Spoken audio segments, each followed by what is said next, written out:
Ծով աչքերի պատճառով սերիալում իրադարձությունները նոր մակարդակի են հասել, լարվածություն, ցավ ու ինտրիգ ամեն վայրկյան սրվում է, այնինչ սկզբում թվում էր սովորական թատերական հակամարտություն, հիմա վերածվում է կյանքի ու մահվան պայքարի, հերոսները բախվում են իրական ճակատագրական ընտրությունների, վստահության, սիրո, հավատարմության ու վրեժի սահմանագծում։ Միսակի մահը դառնալու է սերիալի ամենամեծ ցնցումներից մեկը։ Գարիկը Արմանի հայրը կորցնելով վերահսկողությունը դառնում է մարդասպան, նրա հարվածը ճակատագրական է լինում, Միսակը մահանում է, բայց դա դեռ սկիզբն է։ Գարիկը մտածում է ամեն մանրուքի մասին, մաքրում է մատնահետքերը, հեռանում առանց որևէ հետք թողնելու,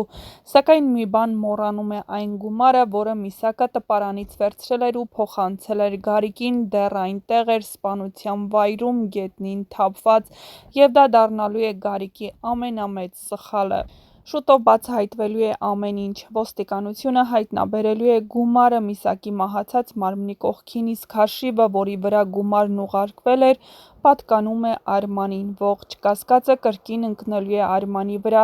չնայած նախկին կալանքին, չնայած նրան, որ նա արդեն իսկ ազատ էր արձակվել, հիմա նորից հայտնվում է կասկածյալների կենտրոնում, Արմանի կյանքը կրկին փլվում է իր աչքի առաջ, կասկածները ուժեղանալու են և նրան կրկին ձերբակալեն, արդյոք այս անգամ ճշմարտությունը կհաղթի։ Քանի որ Միսակի մահը համընկնում է Արմանի բանտից դուրս գալու հետ, բնականաբար առաջին կասկածյալը լինելու է հենց Արմանը։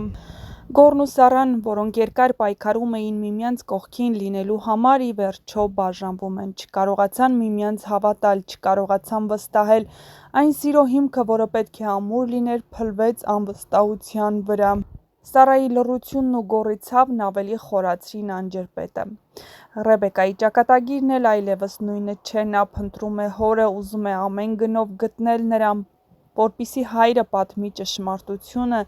որպեսզի ցավ չմնա իր հոգում ու մեղավոր չդառնա, որ ինքն է բացահայտել հոր գաղտնիքը։ Բայց նրա բոլոր զանգերն ու փորձերը մնում են անպատասխան, երբ իմանում է, որ հայրն արդեն մահացել է, բնականաբար հայտնվում է հոգեբանական ծանր ճնշման տակ, նրա մեջ մեղավորության ու ցավի զգացումն այնքան խորն է, որ նա որոշում է վերջ տալ իր կյանքին։ Նա փորձ է անում ինքնասպանության,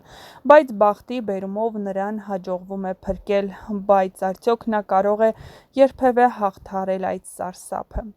Այդ պահին հայտնվելու է նոր կերպարը, մի տղամարդ, ով վեր է ածվում Ռեբեկայի կյանքի լուսավոր կետի։ Նա դառնում է ոչ միայն Ռեբեկայի հենարանը, այլև նոր սկսվող սիրո հնարավոր սկիզբ։ Բայց արդյոք Ռեբեկան պատրաստ է կրկին սիրել, երբ սիրտը դեռ լի է վերքերով։ Սերիալը վերածվում է իրական դրամայի, լի անակնկալներով, լարված դրվագներով և խորը հոգեբանական շերտերով, ճակատագրերը խաչվում են ամենաանսպասելի պահին ու ամեն ինչ նոր է սկսվում, նոր կերպարներ, նոր բացահայտումներ, նոր դավադրություններ ու անսպասելի միավորումներ։ Ամենահետաքրքիր սերիաները դեռ առջևում են, ու ամեն մի դրվագ կարող է փոխել ամբողջ սյուժեն։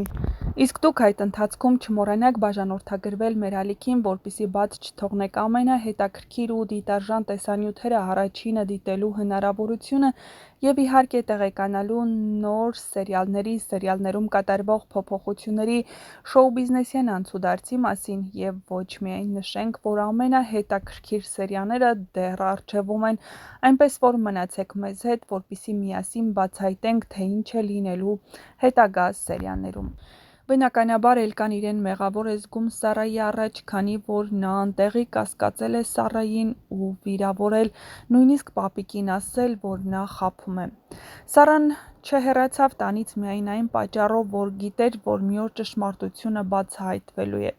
և բնականաբար նա իր ընտանիքին չէր կարող մենակ թողնել նույնիսկ այն պարագայում, երբ իրեն չէին հավատում։ Միակ ճիշտ դատող այստեղ Ռեբեկան էր, ով ստիպում էր, որ բոլորը հավատան Սառային, քանի որ Սառան անհնար է, որ թաքցներ Գոռին։ Գոռն էլ այն տղամարդկանցից չէ, ով պատրաստ է հեռանալ, միայն թե իր մեղքերի համար ուրիշները պատասխան տան։ Ինչպես նա է ասում, նրա փոխարեն անմեղները երբեք պատասխան չպետք է տան։ Եվ նա վերադառնում է, գնում ոստիկանություն ու հայտնում, որ հենց ինքն է ծեծել։ Հատկապես, որ այդ տղան հիվանդանոցից փախել է և բնականաբար կասկածներն ուղղել է հենց իր կողմը, Արմանին բաց են թողնում մինչև դատաքննության ավարտը, սակայն Արմանը հայտնվելու է էլ ավելի մեծ փորձանքի մեջ, քանի որ հենց այն օրը, երբ Արմանին բաց են թողնում, հայտնաբերում են Միսակի անշնչացած մարմինն ու տպարանի գումարը, որն անհետացել էր ու հայտնվել Արմանի հաշվեհամարի վրա։ Թե ինչպես է բացահայտվելու իսկական մարդասպանի ինքնությունը, ցույց կտա ժամանակը,